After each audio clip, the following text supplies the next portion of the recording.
Hello, freak bitches.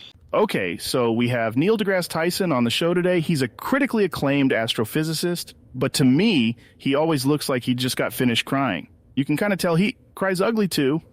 Actually, just before you got here, Jamie and I put on a clip of that guy who does the moonwalk. Do you know that guy? You know it's funny, Joe. You always seem to know when I've been crying. This time it was because the vending machine ate my dollar. And I really wanted that Charleston Chew. Like really, really badly. And I'm not exactly sure what it has to do with astrophysics, but I'm like 90% sure that the guy who does the moonwalk is Michael Jackson. Man, that's crazy. That little guy can just zip across the stage.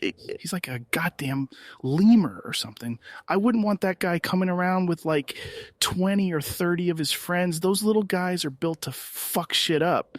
Well, maybe not the ones from those Madagascar movies. They seem kind of soft. They could really benefit from some judo training or something like that. Well, I mean, maybe Mort couldn't do anything to protect himself, but honestly, King Julian does look like he could do some serious damage. Not to mention, he's always got Maurice by his side, and if it's TV show rules we're talking about, he also has the penguins behind him too, so that makes them a scary bunch.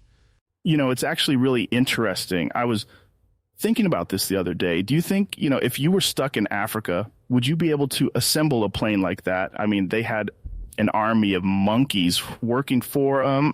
With that kind of power, I think you could assemble most kinds of aircraft. I wouldn't assemble an aircraft.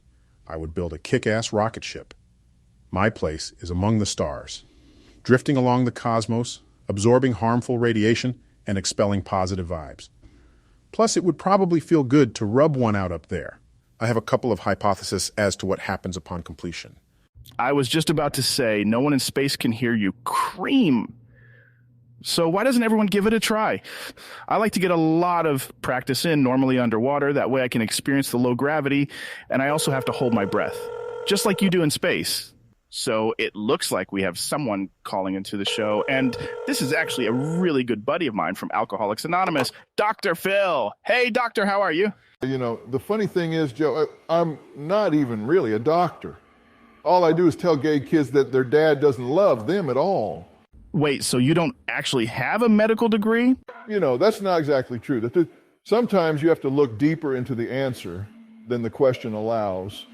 I did complete my PhD, but I ended up losing it to my bookie last week. And I'm a wreck right now. I didn't even have the balls to catch that little girl outside. Okay, thanks for calling in, doctor. Open the door or I'm going to throw rocks through your windows, you dumb whore.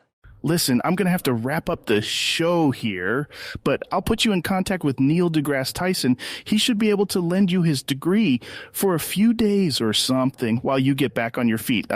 Hey, Jamie, can you play me the trailer for Madagascar? Welcome to the Central Park Zoo.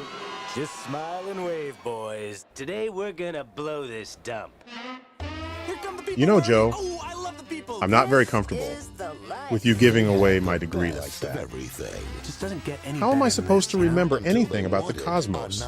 God, I love this movie. Let's go.